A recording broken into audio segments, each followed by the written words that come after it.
13 لائنوں والا قرآن مجید، صفحہ نمبر 184، 80 اور 4 84، صفحہ نمبر 184 نیچے سے تیسری لائن،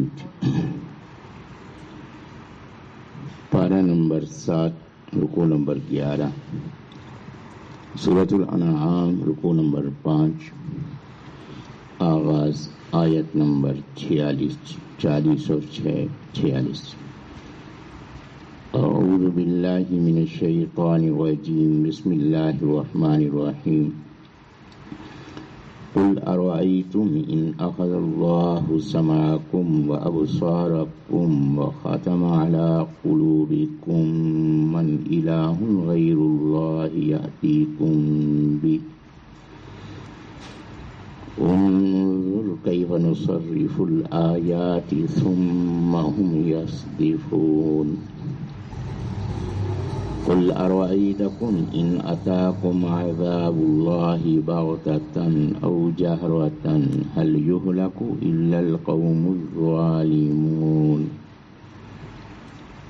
وما نرسل المرسلین الا مبشرین ومنذرین فمن آمن وأصلح فلا خوف عليهم ولا هم يحزنون والذين كذبوا بآياتنا يمسهم العذاب بما كانوا يفسقون قل لا أقول لكم عندي خزائن الله ولا أعلم الغيب ولا أقول لكم إني ملك إن أتبع إلا ما يوحى إلي قل هل يستوي الأعمى والبصير أفلا تتفكرون صدق اللہ العظیم۔ اعوذ باللہ، میں پناہ میں آتا ہوں اللہ کی، من الشیطان الرجیم، نہایت مردود شیطان سے، بسم اللہ، اللہ کے نام کے ساتھ، الرحمن جو بے حد مہربان ہے، الرحیم نہایت رحم والا ہے۔ اس سے پہلے اللہ تبارک و تعالی نے یہ بات ارشاد فرمائی کہ جو نبی پاک صلی اللہ علیہ وسلم کی دعوت کو قبول کرنے کو تیار نہیں، انکار کرتے ہیں، اور اس سے پہلے جتنے انبیاء کرام علیہ السلام تشریف لائے اور ان کے پیغام کو انہوں نے قبول نہیں کیا، وہ ہم نے دو لحاظ سے آزمایا۔ پہلے ہم نے کچھ آزمائشیں ڈالی، تکالیف دی، کیا وہ اللہ کی طرف رجوع کرتے ہیں کہ نہیں کرتے۔ اگر انہیں تنبیہ حاصل ہو گئی، عبرت حاصل ہو گئی اور انہوں نے رجوع کر لیا تو بہتر، اگر رجوع نہ کیا تو پھر اللہ تبارک و تعالی دوسرے انداز سے آزماتے ہیں کہ تکالیف کو دور کرتے ہیں اور وسعتیں عطا فرما دیتے ہیں۔ فرمایا کہ اس پہ ان کو چاہیے کہ اللہ کا شکر ادا کریں، لیکن اللہ کا شکر ادا کرنے کی وجہ وہ نافرمانی میں اور غفلت میں بڑھتے چلے جاتے ہیں، پھر اللہ تبارک و تعالیٰ اچانک ان کو اپنی گرفت میں لیتا ہے، اور اس طرح گرفت میں لیتا ہے کہ پھر وہ مایوس ہو جاتے ہیں اور اللہ تعالیٰ ان کی جڑ کاٹ کے رکھ دیتا ہے۔ تو یہ بھی اللہ تبارک و تعالیٰ کا احسان اور اس کا کرم اور اس کی یہ قابل تعریف بات ہے کہ اس نے زمین کو ناپاکوں سے پاک کر دیا اور ایمان والوں کے لیے سہولیات پیدا فرما دی۔ تو یہ سلسلہ اس سے پہلے چلتا رہا۔ نبی پاک صلی اللہ علیہ وسلم تشریف لائے تو نبی علیہ الصلوۃ والسلام کے ذریعے سے اللہ نے ان ناپاکوں کے وجود کو ختم کرنے کے لیے جہاد اور قتال کا حکم فرمایا۔ وہ کام جس سے پہلے اللہ تبارک و تعالیٰ نے اپنی دوسری مخلوقات سے لیا، کہیں اللہ تبارک و تعالیٰ نے یہ کام ہوا سے لیا، کہیں اللہ تعالیٰ نے پانی سے لیا، کہیں اللہ تبارک و تعالیٰ نے بادل سے آگ برسا کے یہ کام لیا، کہیں اللہ تبارک و تعالیٰ نے اباب اللہ تعالیٰ نے پرندوں کو بھیجا جو عذاب کا ذریعہ بنے، تو مختلف صورتیں اللہ نے اختیار فرمائیں۔ نبی علیہ الصلوۃ والسلام کی امت کو اللہ نے یہ اعزاز عطا فرمایا کہ یہ کام اللہ نے اس امت سے لیا کہ جہاد اور قتال کا حکم دیا۔ اب رہی یہ بات کہ جہاں اللہ کی طرف سے کوئی ایسی صورتحال آ جائے، کوئی عذاب کی صورت ہو، اب اس میں اللہ تبارک و تعالی اہل ایمان کی حفاظت فرماتے تھے، اور جو مخالفت کرنے والے تھے وہ غرق ہوتے۔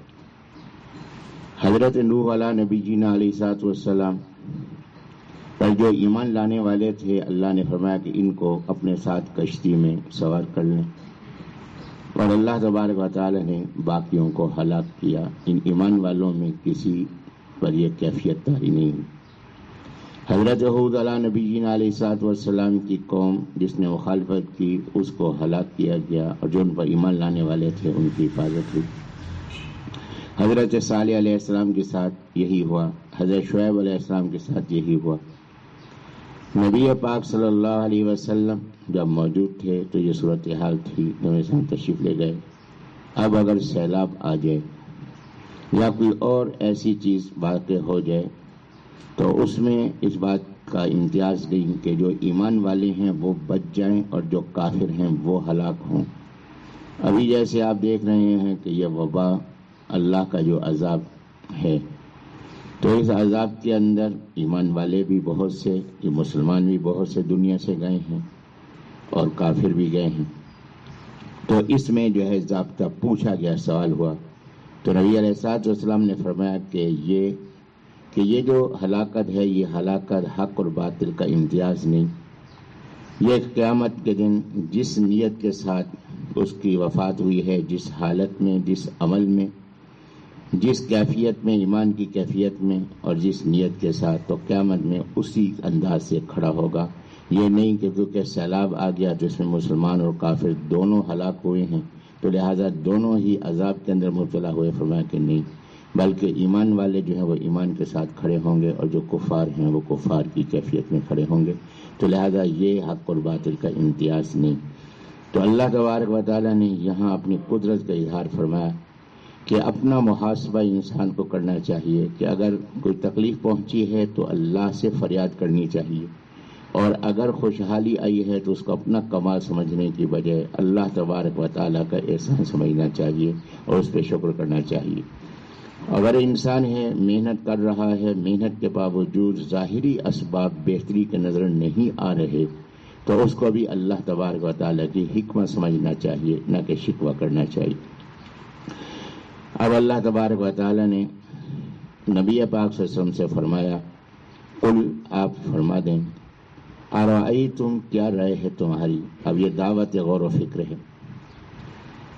ان اخذ اللہ، اگر لے لے اللہ، سمعکم، تمہارا سننا، و ابصارکم، اور تمہاری آنکھیں، و خاتمہ، اور مہر لگا دے، علی قلوبکم، تمہارے دلوں پر، من الہ غیر اللہ، کون ہے معبود اللہ کے سوا، یاتیکم بہ، کہ وہ لا دے تمہیں یہ، کہ اگر اللہ تمہاری سماعت چھین لے تو کون ہے جو تمہیں سماعت عطا فرمائے، اور اگر اللہ تمہاری آنکھیں چھین لے کون ہے جو تمہیں آنکھیں دے گا، اور اگر اللہ تبارک و تعالیٰ تمہارے دل کو، جو انسان کے جسم کا بنیادی عضو ہے، اگر اللہ تبارک و تعالیٰ اس پہ مہر لگا دے تو کون ہے جو تمہیں دلہ کر دے گا؟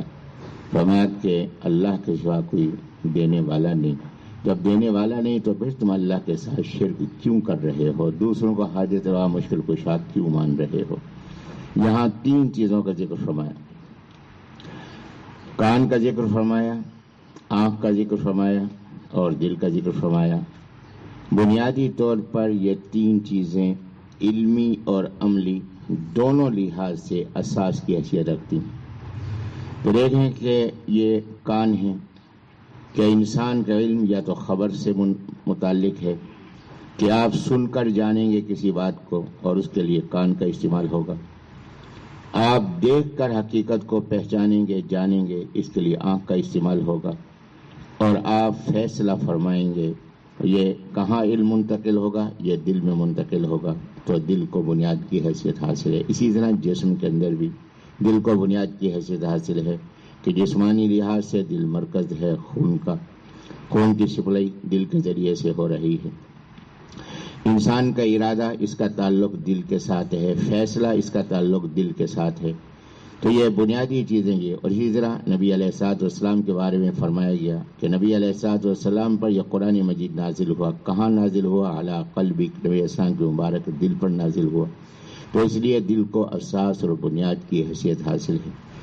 اگر اللہ تبارک و تعالیٰ ان تین صلاحیتیں جو بنیادی ہیں، اگر ان کو اللہ تبارک و تعالیٰ جام کر دے اور یہ صلاحیتیں تم سے لے لے، تو کہاں سے تم علم حاصل کرو گے اور کہاں تم عمل کرو گے؟ تو اللہ نے یہ نعمتیں جو تمہیں عطا فرمائی ہیں، ان نعمتوں کی قدر کرو.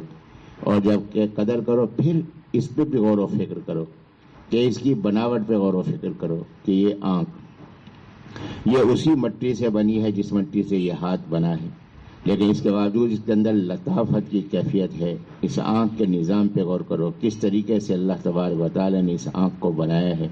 جو ذات اتنی قدرت والی ذات ہے، تو ذات جو اتنی حکمت والی ذات ہے، وہ ذات اتنی رحمت والی ذات ہے کہ اللہ تبارک و تعالیٰ کے ان کاموں پہ جب نظر کرو تو یہ تین حقیقتیں واضح ہوتی ہیں کہ اس کو بنانے والی ذات قدرت والی ذات ہے. کیسی قدرت کے ساتھ لطافت سے اس آنکھ کو بنایا ہے.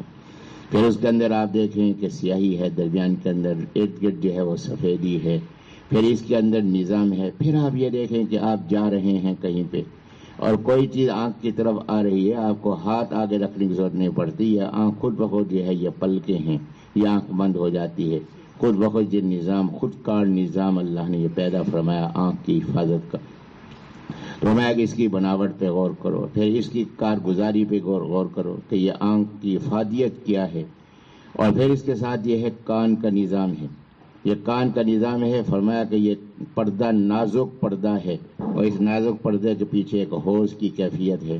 اور جس پہ محققین کا کہنا یہ ہے کہ 3000 ریسیور موجود ہیں کہ جیسی آواز کان کے اندر پڑتی ہے تو متعلقہ ریسیور حرکت کرتا ہے اور آواز کو دماغ میں منتقل کرتا ہے اور انسان پہچانتا ہے یہ بکری کی آواز ہے، یہ گائے کی آواز ہے، یہ انسان کی آواز ہے، یہ میرے فلاں عزیز کی آواز ہے. تو یہ آواز سے یہ پہچان رہا ہے نظام. پھر یہ پردہ اتنا نازک ہے کہ اگر ہوا کے سامنے یہ پردہ ہو تو یہ پردہ باقی نہیں رہ سکتا. لیکن اللہ کا نظام ہے، کان کی بناوٹ اللہ نے ایسی فرمائی، تیز ہوا بھی چل رہی ہو تو کان کے اندر یہ داخل ہوگی تو یہ گھوم کر پردے تک پہنچتی ہے. اس کی قوت جو ہے ہوا کی ختم ہو جاتی ہے اور پردے کو نقصان نہیں پہنچتا. تو یہ اللہ تبارک و تعالیٰ کی یہ قدرت کے نمونے. فرمایا کہ یہ کس نے پیدا کیا ہے؟ یہ اللہ نے پیدا کیا. جب اللہ نے پیدا کیا تو یہ نعمت میرے پاس موجود ہے. کس کی رحمت سے ہے؟ اللہ کی رحمت سے ہے. تو پھر شکر کس کا ادا کرنا چاہیے؟ حاجت روا مشکل کشا کس کو ماننا چاہیے؟ رب العالمین کس کو کہنا ہے، ماننا ہے، کہنا ہے، ماننا ہے؟ اسی ذات کو ماننا ہے. میں اگر وہ ذات تم سے اس کو چھین لے تو کون تمہیں یہ نعمتیں عطا کر سکتا ہے؟ انظر، تو دیکھ، کیف کیسے، نصرف الآیاتی، ہم واضح کر کے بیان کرتے ہیں آیات کو. صرف یصرف، مختلف انداز سے بیان کرنا. یہ ہم آیتیں جو ہیں یہ قدرت کی نشانیاں، آیات قدرت کی نشانیاں. ہم کس حقائق، یہ ہم حقائق کس انداز سے جو ہے بات کو بدل کر مختلف انداز سے بیان کرتے ہیں. کہیں عقلی دلائل دے رہے ہیں، کہیں فکری دلائل دے رہے ہیں، کہیں خبری دلائل دے رہے ہیں، کہیں دعوت غور و فکر دے رہے ہیں، کہیں سوالات کر رہے ہیں. فرمایا کس انداز سے حقائق کو واضح کیا جا رہا ہے. لیکن اس کے باوجود جو بد نصیب ہیں، ثم پھر ہم یصدفون، وہ بے رخی اختیار کرتے ہیں کہ جن کے نصیب میں ہدایت نہیں ہے تو اس سے بے رخی اختیار کرتے ہیں، اس کی طرف توجہ ہی نہیں کرتے.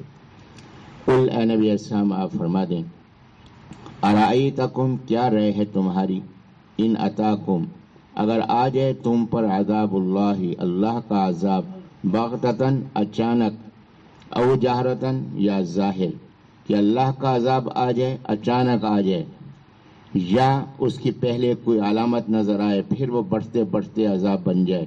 میں حل یہلکو، کیا ہلاک ہوں گے؟ الا القوم الظالمون، ظالم لوگوں کے سوا کون برباد ہوگا، کون ہلاک ہوگا؟ وہی جو ظلم کرنے والے ہیں۔ ظاہری لحاظ سے میں نے یہ بات ابھی گزارش کی کہ اگر ظاہری لحاظ سے اہل ایمان بھی نشانے میں آ جائیں تو یہ حق اور باطل کے درمیان امتیاز کی علامت نہیں، بلکہ وہ ایمان والے ایمان کی حالت میں قیامت کے دن کھڑے ہوں گے۔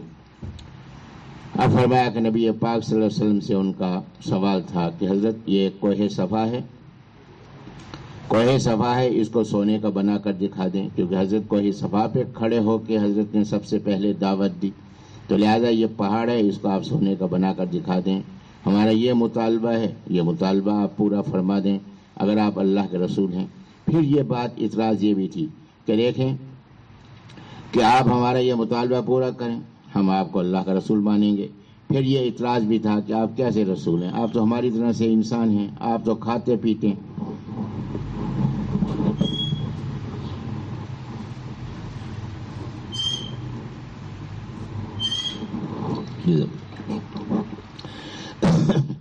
آپ تو کھاتے پیتے ہیں، تو لہذا آپ کو ہم کیسے رسول مان لیں؟ ہاں، اگر آپ رسول ہیں تو اللہ کی طرف سے آپ پہ وحی آتی ہے، تو آپ ہمیں آگے کے حالات بتائیں کہ کیا ہوگا، فلاں کا نتیجہ کیا ہوگا۔ اب یہ سوالات تھے۔ ایک سوال یہ کہ آپ جو ہے وہ ہمیں آگے کے حالات بتائیں، ایک سوال یہ کہ حضرت آپ ایسا کریں کہ جو ہمارے مطالبے ہیں آپ پورے فرما دیں۔ جب آپ اللہ کے رسول ہیں تو لہذا آپ اللہ کے نائب ہیں، جب اللہ کے نائب ہیں تو اللہ سے لے کر ہمیں دے دیں۔ اور پھر یہ تیسری بات کہ آپ بشر ہیں، جب بشر ہیں تو بشر رسول کیسے ہو سکتے ہیں؟ یہ ہم پہ تو وہی نہیں آتی، آپ پہ کیسے آ رہی ہے؟ تو لہذا بشر آپ ہماری طرح کھاتے پیتے ہیں۔ اب یہ سوالات تھے، اعتراضات تھے، تو اللہ تبارک و تعالیٰ نے ان اعتراضات اور سوالات کی وضاحت فرمائی۔ فرمایا وما نرسل المرسلین، ہم نہیں بھیجتے مرسلین بھیجے ہوں کو، الا مبشرین مگر خوشخبری سنانے والا، ومنذرین ڈر سنانے والا بنا کر۔ کہ اللہ کے رسول جو ہیں یہ مطالبے پورے کرنے کے لیے نہیں آئے، یہ تمہارے مطالبے پورے کریں، اور تمہیں یہ مطالبات تو اللہ ہی تمہارے پورے فرمائے گا، اور اللہ تبارک و تعالیٰ آخرت میں اجر عطا فرمائے گا، جزا عطا فرمائے گا، اور نافرمانی پہ سزا عطا کرے گا۔ یہ جو تشریف لائے ہیں انبیاء کرام علیہم السلام، یہ کس لیے آئے ہیں؟ انبیاء کرام علیہم السلام تشریف لائے ہیں اس لیے کہ تمہیں خوشخبری سنائیں اور تمہیں ڈر سنائیں، تمہیں خوشخبری سنائیں کہ اگر ان باتوں پہ تم عمل کرو گے، ہماری دعوت قبول کرو گے اور ہمارے پیغام پہ عمل کرو گے تو یہ تمہیں قیامت کے دن یہ نعمتیں اللہ تعالیٰ عطا فرمائے گا، اور اگر تم نافرمانی کرو گے تو پھر آگے جہنم ہے، اور اس جہنم سے اپنے آپ کو بچاؤ، قبر کا عذاب ہے، قیامت کی سختی ہے، پھر آخرت کا عذاب ہے۔ تو یہ ڈر سنانے کے لیے کہ تاکہ ان کاموں سے بچ جائیں جن کا انجام برا ہے، اور ان کاموں کو اختیار کریں جن پہ انعامات ہیں۔ تو فرمایا کہ اس مقصد کے لیے انبیاء علیہ السلام تشریف لائے ہیں، تمہارے مطالبے قبول کرنے کے لیے تشریف نہیں لائے۔ اور ان انبیاء کرام علیہم السلام کی پہچان، اللہ کی قدرت کی نشانیاں موجود ہیں، اللہ نے معجزات عطا فرمائے، تو لہذا یہ معجزات ان کی نبوت کی صداقت کو ظاہر کر رہے ہیں۔ تو نبی پاک صلی اللہ علیہ وسلم کو اللہ نے معجزات عطا فرمائے، اور سب سے بڑا معجزہ یہ قرآن مجید حضرت کے ساتھ ہے، تو لہذا حضرت کی نبوت واضح ہے، حضرت کی رسالت واضح ہے، ایک نشانی نہیں، قدم قدم پر حضرت کی صداقت کی نشانیاں موجود ہیں۔ جب صداقت کی نشانیاں موجود ہیں تو پھر تم نے جب پہچان کے لیے مطالبے کر رہے ہو تو ان مطالبوں کی کیا ضرورت ہے؟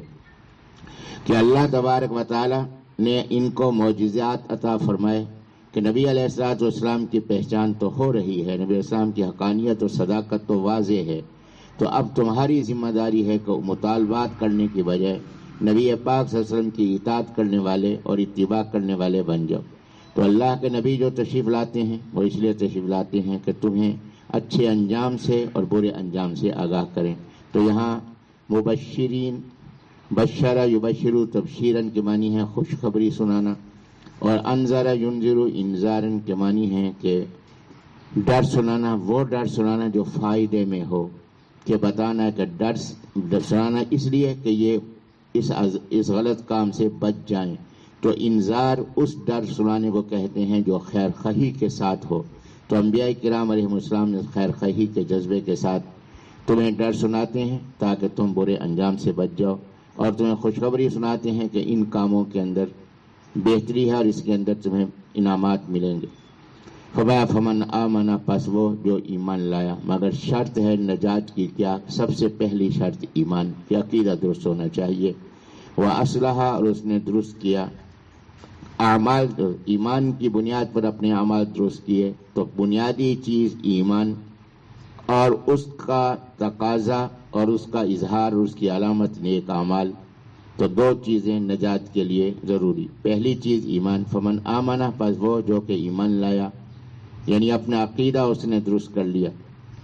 وَأَصْلَحَ، اور وہ درست ہو گیا کہ یعنی اپنے اعمال اس نے اچھے کر لیے، اس ایمان کے تقاضے کے مطابق اعمال اختیار کیے.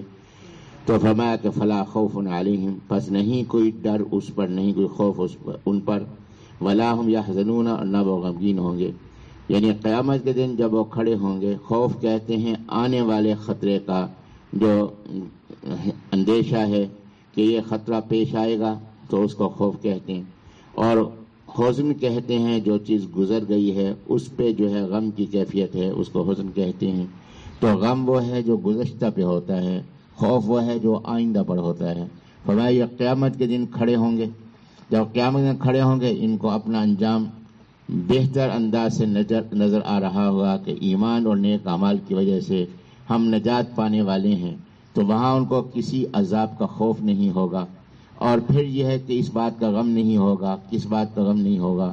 کہ دنیا کی زندگی ہم چھوڑ کر آئے ہیں، تو اس کے مقابلے میں یہ بہتر زندگی ہوگی. تو دنیا کی زندگی کے چھوٹنے کا غم نہیں ہوگا، دنیا کی نعمتوں کے چھوٹنے کا غم نہیں ہوگا کہ یہاں بے حساب بے شمار نعمتیں ہیں جو اللہ عطا فرمائیں گے.